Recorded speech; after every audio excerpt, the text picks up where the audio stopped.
Hi, Dr. Bridget here with another prescription for success. Today I'm going to give you a little bit of a technique that I teach on my timeline therapy, hypnosis and NLP coach course, and it's taken from Joseph Campbell's Hero's Journey. He was the first person that did some work around this, but this is a really quick thing for you, so it's an adaptation of it.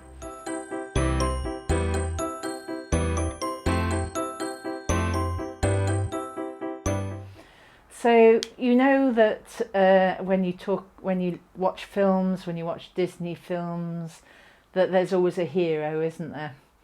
Now I'm not going to be very specific about this because I always forget who the heroes and the villains are, but someone is standing there, they're the hero, and then they get a calling, so they want to go off and they want to do something and they want to save the world and all this sort of thing. But then the villains sort of come in and stop them from doing it. And maybe that's their own internal villains, or maybe it's actually people outside.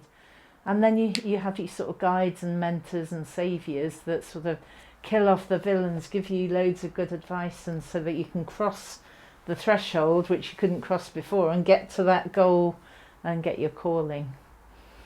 So, and often we do this sort of walking it out on the floor, but if this is now,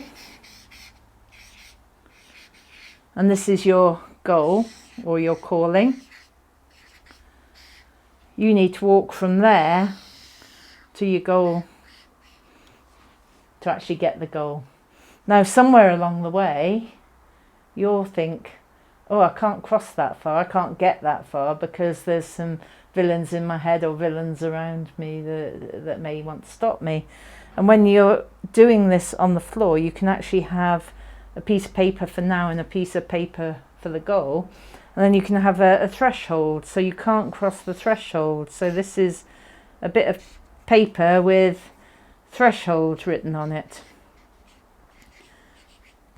This is a really interesting exercise because if you do this as a walking thing, then you'll find that you can put that threshold, you know exactly where that threshold is. It might be here, it might be here, it might be there, but you'll know where to put it. And it's quite what I call a kinesthetic feel. It's a feeling that, yeah, that's where it is, I can't cross that, and just make sure that you can't actually cross that threshold. So then you have to identify your villains, so and put them somewhere on the floor or on the chart. So your villains might be here, or they could be up here, they could be anywhere. So your villains may be your own internal thinking. I'm not good enough, I don't really want that success. Or they could be other people who go and say, well, why are you doing that? What are you doing that for? Or they could be that you're not keeping your boundaries and you've got an awful lot of negative people around you. So those sort of things will be your villains, your limiting beliefs, other people, your boundaries. And then you can get your mentors and your guides, and you can put them somewhere. So sometimes when you're doing the walking, you can people put them on their chest and hold them, or I have had people putting them on their head. So it's a really interesting exercise. But your mentors and your guides, they're your role models for different bits of your life. So for some reason I end up using Prince Harry or Diana or something like that. I don't have many other mentors or role models, and I'll do another blog on that. But if it was to do with my NLP, maybe I might use someone like Melody Cheel or Diane Lowther, who've always sort of supported and given absolutely great advice for me.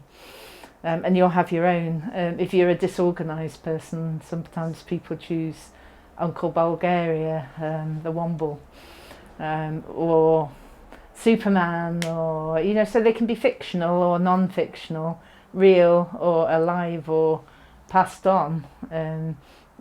People use their grannies. So what you do then is you pick one of your limiting things, your villains, in yourself or other, and then you ask one of your mentors or your guides, what would they say in order for you to be able to get your goal? And when you've had that advice, and you may need to do it with several of your villains or all of your villains using different guides and mentors, then you suddenly find that this threshold just disappears and you can actually cross and go straight for your goal. And when you're doing it on the floor, people can actually literally step across that threshold where they couldn't before.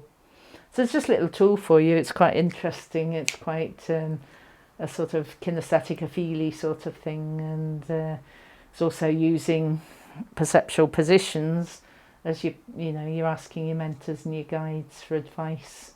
And you just get loads of learnings, and it's really helpful. So just a tool for you. So that's me. If you fancy coming on the course and learning lots more of these tools, then give me a shout.